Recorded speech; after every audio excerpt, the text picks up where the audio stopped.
Welcome everyone to another video. Today I'm going to be doing a tutorial of how to get better at solo bed wars. This is just going to be my personal tips and tricks, so I hope you enjoy. So the first thing to being good at solo bed wars is to be decent at PvP. You don't need to be great, but you need to be able to at least trade hits with the average player. So the first thing with PvP is aim. You need to have good aim. That is the most important thing in PvP, I think. So I'm going to show a clip of what bad aim looks like, which basically allows the opponent to get extra hits and lets them combo me. As you can see, I got completely destroyed because I wasn't able to land a hit because my aim was awful.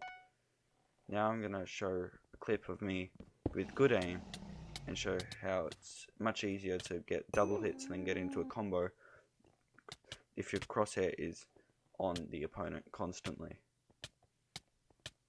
As you can see, it makes it a lot easier, and it is really important to have good aim. Another thing for PvP is knowing how to sprint reset, which is basically a way of breaking your sprint whenever you hit someone else. Sprint reset, basically, when you get a hit on someone and they flash red, you stop your sprinting however you want. It could be through W tapping, it could be through block hitting, or it could be through shifting. I personally mainly W tap. That basically allows you to deal extra knockback and take less knockback.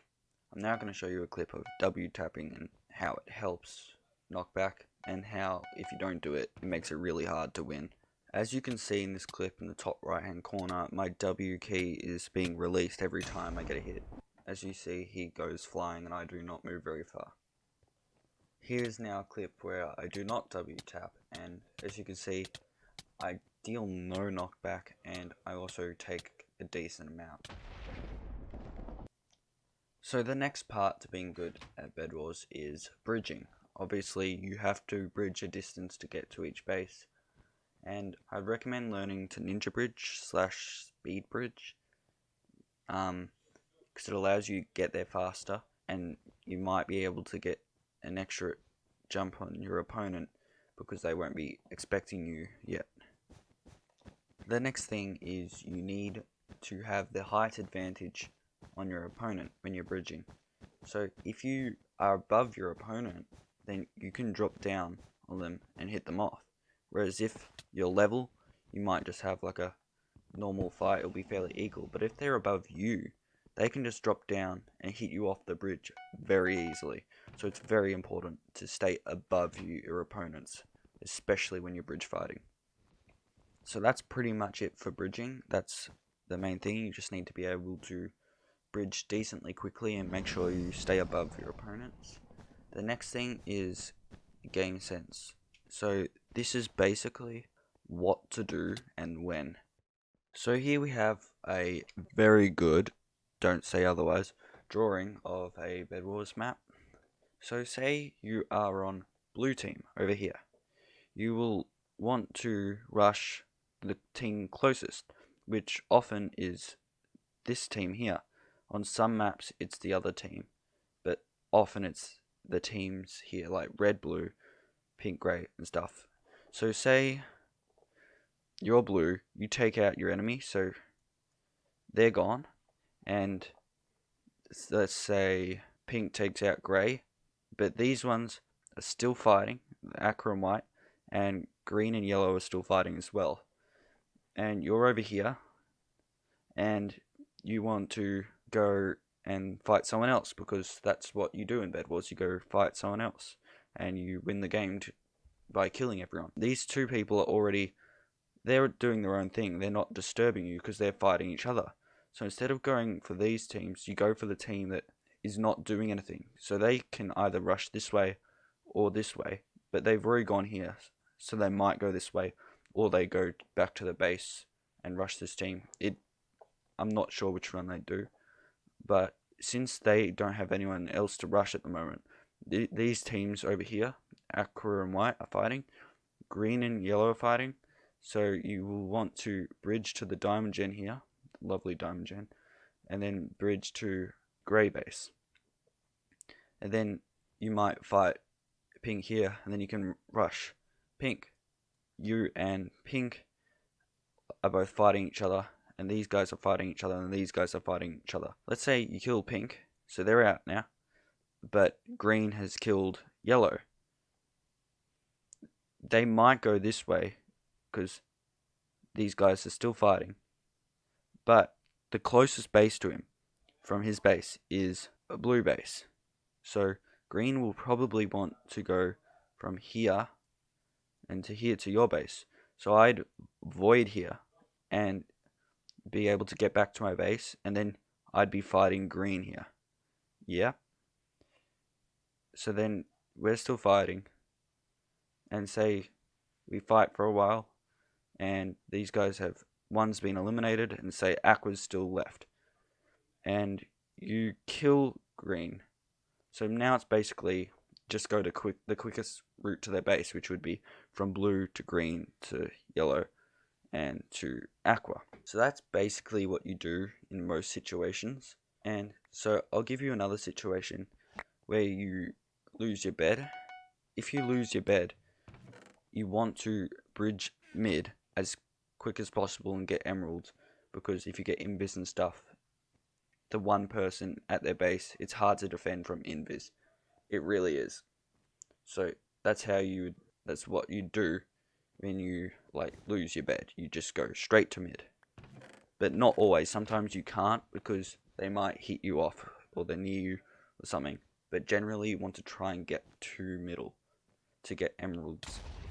Another thing is diamonds are extremely important. So if you're not fighting anyone and everyone else is occupied, always go for diamonds and try and get as many diamonds as you can. Don't just sit there and waste time, but go to the diamond gen, pick up some diamonds, buy something. I'd recommend protection and trap as the first purchase, because the mining fatigue trap is extremely overpowered.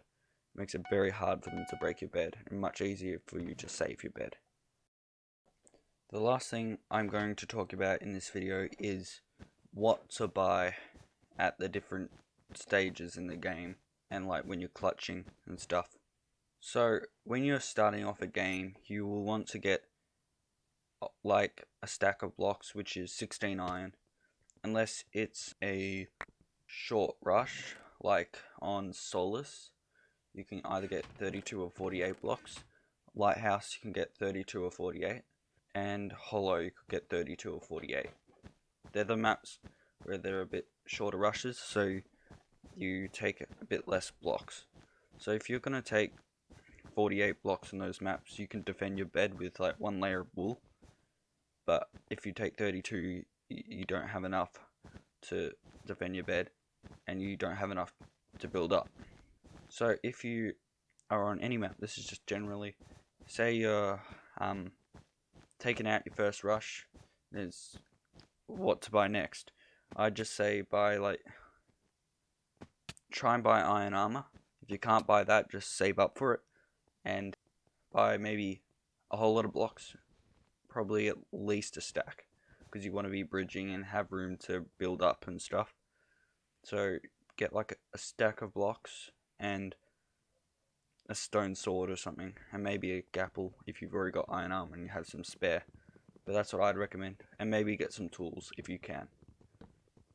That's what I'd recommend then. At the later stages of the game, if there's one person left, and say you've got 30 gold in your ender chest, you can buy an iron sword to try and deal maximum damage, because you've got plenty of gold left if you die. So you can just buy iron swords if you want to get the final person. And another time you'd want to buy an iron sword is when it's you need to kill this person or you lose your bed. So you need to deal maximum damage at that time. So you get an iron sword to help with that. So when you're clutching, you need to get M's, like I talked about earlier. So I'd recommend getting probably invis speed jump and a pearl with the 8 M's that you will hopefully get. Otherwise, I don't know, if you get 4 pearl or pots, I'm not sure. It depends how good you are with pearl clutching, which one will be more useful to you. because if you have a pearl and you get fireballed, you can clutch. But if you have pots, you can invis people, which is really overpowered. So that's what I'd recommend getting with that. And don't be the guy that buys the punch bow, please. But you can get diamond armor, diamond sword if you've like got like 20 M's or something. I don't know. Or if you just, when you're not clutching, and you have like 8 M's, you could buy diamond armor or obby. Obby's probably more useful because you could just get prot instead with the diamonds. So now with diamond upgrades, you want to probably buy mainly sharpness and protection and mining fatigue traps. However, if they have obsidian or a large bed defense, you might want to get a little bit of haste. Mainly when you're versing obsidian though. That's basically it for what to buy in the shop. That's just like the basics of what to do. Oh, one more thing. Shears are very overpowered. You might think, oh, I can break wool with my fist, but there's not much you could do about someone going at your wool bed defense with shears. Like, it's just so overpowered. Anyway, that's it for what to buy.